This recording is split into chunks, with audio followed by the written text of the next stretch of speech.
Muskoka Wharf, Gravenhurst, Ontario. A Friday evening in late June, 1954. Eleanor Doyle, 41, out of Toronto's East End, stood at the rail of the RMS Segwun, with her two children pressed against her coat, watching Lake Muskoka's south shore come up slow and green in the last of the daylight. She had made this same crossing every summer since she was younger than her own daughter was now, first as a child led by the hand, now as the one doing the leading. The whistle had sounded twice that afternoon, once leaving Gravenhurst and once rounding the point at Browning Island, and both times her son had turned to her with the same look, as if the sound itself were proof that summer had actually begun. Behind them, in the hold, sat 3 travel trunks that had not been opened since the previous Labor Day: sheets, blankets, the children's old bathing costumes, a set of enamel plates, packed away cold in September and about to be unpacked warm in June, in a cabin that had been standing empty and shuttered on Lake Rosseau for 9 months. Eleanor knew, without checking a clock, that they would not reach the dock at Port Sandfield until well past 7, that the cabin would be cold and smelling of last September, and that somewhere in the next 2 hours, before the children were in bed, someone, her husband, most years, herself, if he was delayed at the office, would kneel at the stone ring behind the cabin and light the first fire of the season. She had never once, in 18 summers of doing this, asked herself why that fire needed lighting on a night when nobody was cold, before the beds were even made up.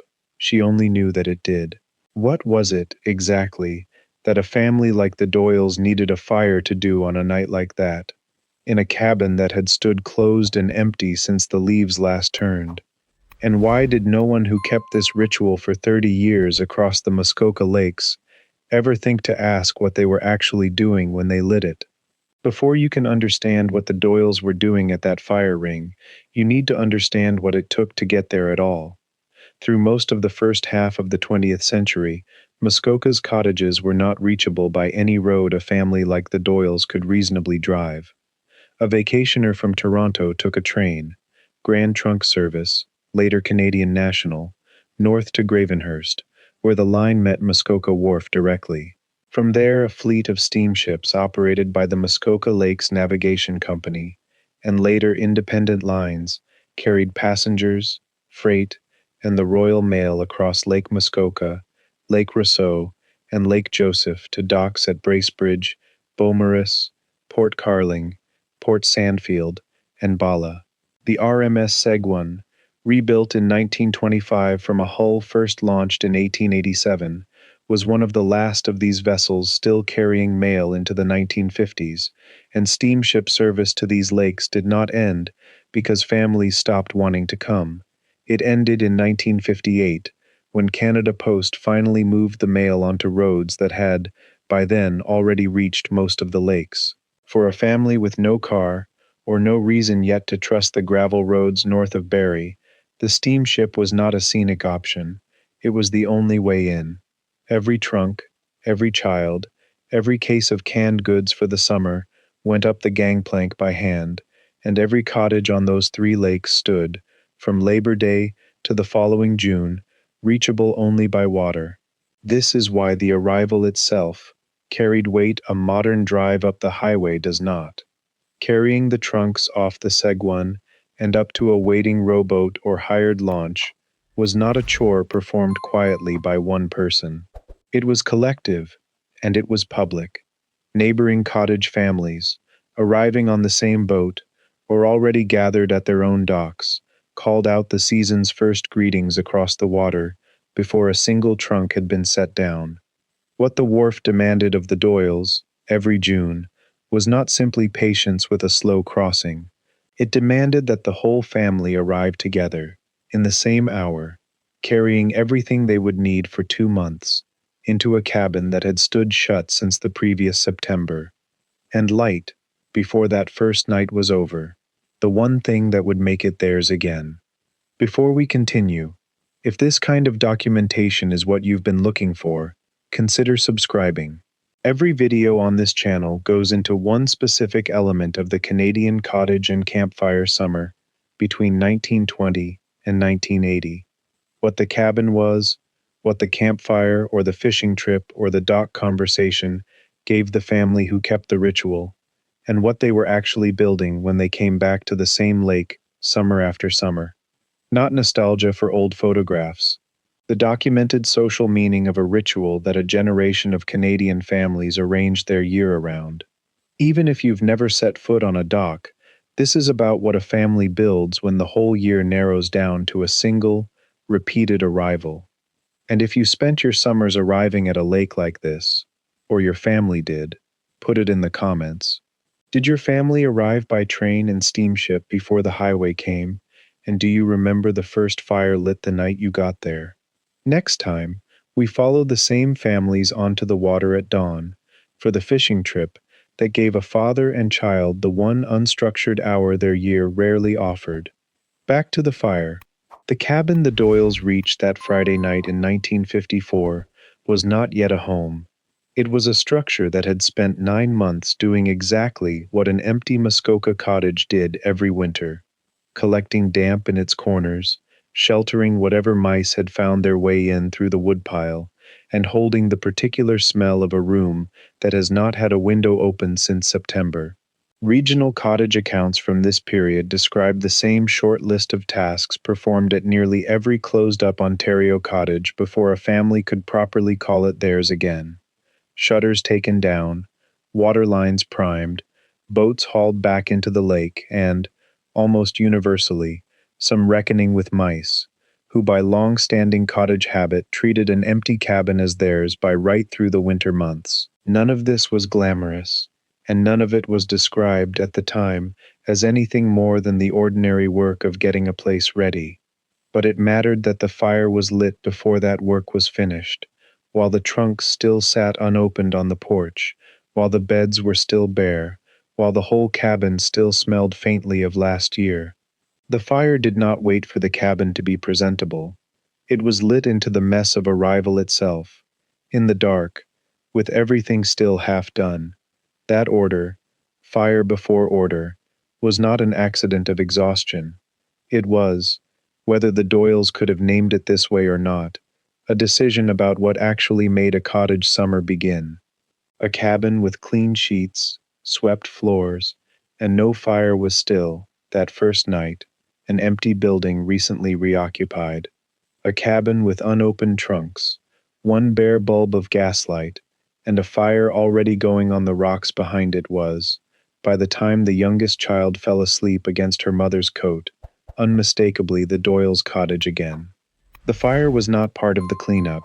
It was the one thing in that whole exhausting evening that was not a chore, the one thing that existed purely to mark that the family, and not merely their belongings, had arrived. There is a specific memory that recurs, almost word for word, across oral history collections of Muskoka cottage families from this era. The race, on the steamship's open deck, to be the first child to spot the family's own dock. It did not matter that the shoreline of Lake Rosseau in 1954 looked, from the water, largely the same cabin after cabin. Pale wood, dark pine, the occasional flag. Each child on that deck knew exactly which stretch of shore belonged to them, and the specific bend or boathouse roof that meant they were close. For the Doyle children, it was a leaning birch, a few hundred yards past Browning Island. Getting there first was not a game invented to pass a slow crossing. It was the closest thing a child had to arriving before the boat itself did, to being the first, if only by 10 seconds, to see that the lake had waited. What happened at the dock itself was by design, not private.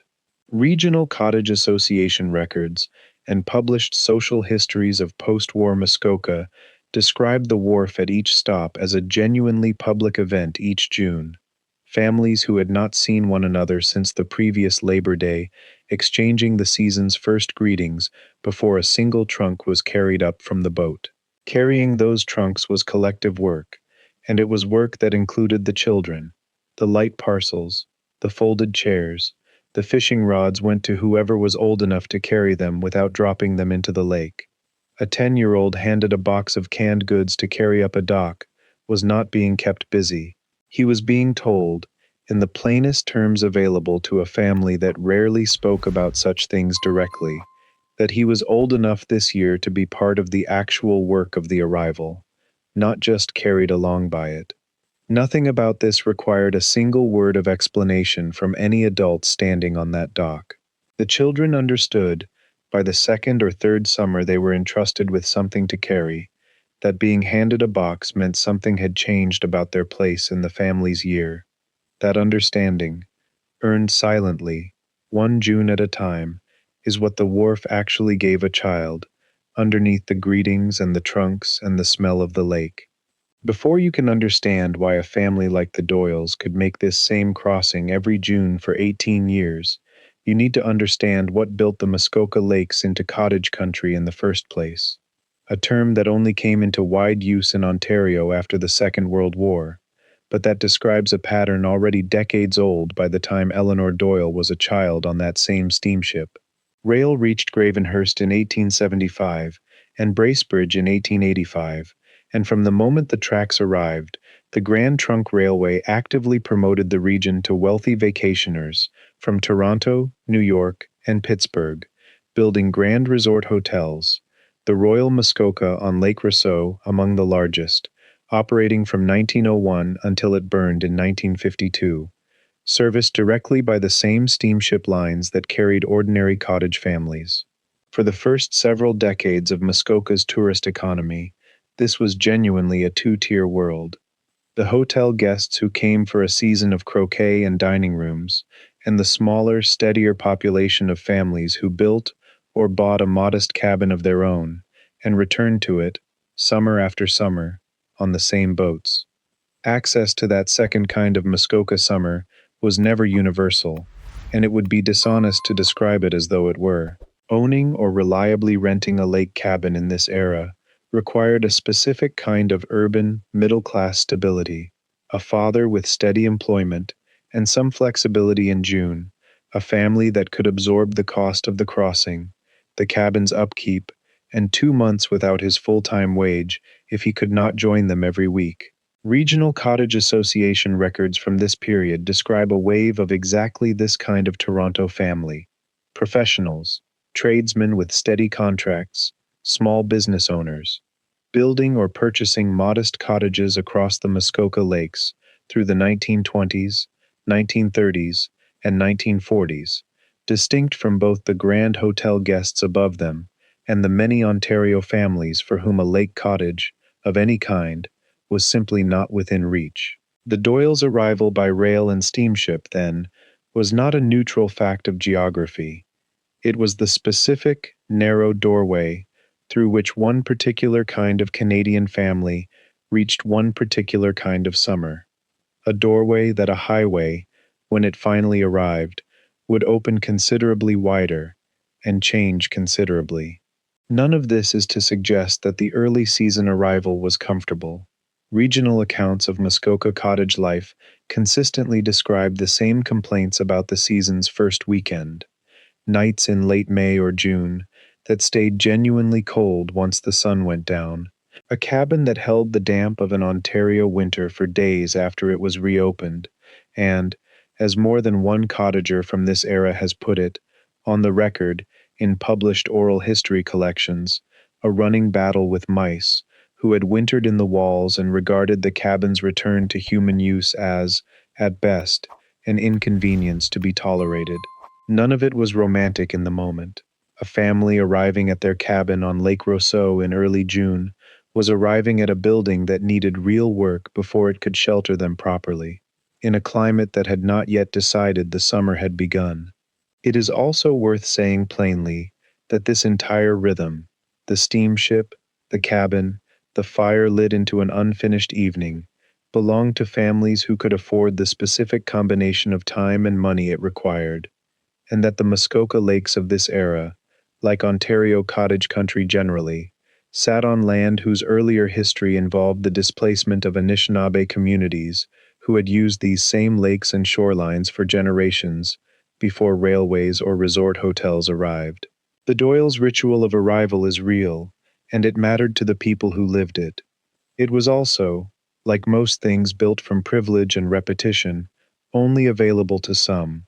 What made the ritual worth keeping, for the families who could keep it, was not that the arrival was easy. It was that the difficulty, the cold, the mice, the unopened trunks, was absorbed into the same evening as the fire, and somehow made the fire mean more, not less, for having been lit in the middle of it, rather than after it was cleared away. The world that made the Doyles' arrival what it was, began changing before Eleanor's own children were old enough to notice it happening. On July 1st, 1952, 2 years before that particular June crossing on the Segwun, Ontario opened the Toronto-Barrie Highway, the first section of what would become Highway 400, built specifically to carry the growing wave of automobile traffic north toward Cottage Country. Barrie, long a stop on the rail line north, became instead a stopover for cars. And on the water, the writing was already on the wall. The Royal Mail contract that had kept steamships like the Segwun running through the 1940s and into the 1950s finally moved onto the improved roads in 1958, and with it went the last commercial reason for a full fleet of Muskoka Lakes steamers to keep running a daily schedule. The Segwun made her final working run that year and sat, retired, at the Gravenhurst dock for over a decade before steamship enthusiasts brought her back as a museum piece and, eventually, a tourist cruise. A beautifully preserved memory of a working system that had, by then, actually stopped working. For a family like the Doyles, the practical change was simple. At some point in the later 1950s or early 1960s, the trip from Toronto to the Lake Rosseau cabin stopped being a full-day journey of train, transfer, and steamship, and became a drive of 2 to 3 hours behind the wheel of the family car. What that change removed was not the family's arrival. They still arrived, still opened the same shutters, still, in most families' accounts, lit a first fire that first night. What it removed was the specific shape the arrival used to take: the shared deck of a public steamship, the race to spot the shoreline, the wharf full of other families greeting each other before a single trunk came off the boat. A car pulls into a private driveway. A steamship pulls up to a public dock. The Doyles could still have their fire. What they could no longer have, once they came by road, was the wharf. By the time the Doyle children were bringing their own families up to the Lake Rosseau cabin in the 1970s, the drive from Toronto took under 3 hours, and none of them had ever ridden the Segwun to get there. The cabin still stood, the fire ring behind it, the same stones, rebuilt once after a hard winter cracked 2 of them, was still the first thing anyone lit on arrival night, whatever else was still sitting unopened in the car. That much of the ritual survived the road entirely intact. What the road did not carry north with it was the wharf itself, the specific, unplanned public gathering of a dozen families at once, greeting each other before their own arrival was even finished, that had once been simply what getting to Muskoka required. A driveway does not produce that. Neither, later, would electricity, or television, or the highway's own eventual widening into a fast, private 4-lane trip a family could make without ever speaking to another cottager along the way. Nobody decided to end that part of the ritual. It simply stopped being required, and what is no longer required tends, quietly, to stop happening. If this channel is going to keep documenting what the Canadian cottage summer meant to the people who made it their yearly ritual, subscribe. There are more lakes, more campfires, more fishing trips at dawn, and more quiet nights on the dock that were the best part of someone's whole year, and were never described that way at the time because they didn't need to be. Even if you've never set foot on a dock, this is about what a family builds when the whole year narrows down to a single, repeated arrival. And if you have a memory of a cabin, a campfire, a train, a steamship, a wharf full of families greeting each other after a winter apart, put it in the comments. Did your family arrive by water before the highway came? And do you remember the first fire lit the night you got there? Next time, we follow the same families onto the water at dawn, for the fishing trip that gave a father and child the one unstructured hour their year rarely offered. The Doyle's Cottage Road was paved through to Highway 400 by 1961. The Segwun had already made her last mail run, 3 years earlier. The fire ring on the shore stayed exactly where it had always been. What the highway gave the Doyle family: a 2-hour drive instead of a full day of train and steamship, a car in their own driveway instead of a wharf full of neighbors, a summer that could now start on a Friday night instead of requiring a whole day set aside for the journey. What it did not give them: the wharf itself, the dozen families greeting each other in the same hour, the race on an open deck to spot a leaning birch tree before anyone else did, the specific, public beginning of a summer that a private driveway was never built to provide. Eleanor Doyle did not know, in 1954, that she was living through the last years of an arrival that would not exist for her grandchildren. She knew it that June, her own daughter, driving up with her own children for the first time by car, asked why there was no steamship anymore to take them the rest of the way. The fire ring had known what to do with a family arriving by any means at all. No one had thought to tell the highway to build a wharf.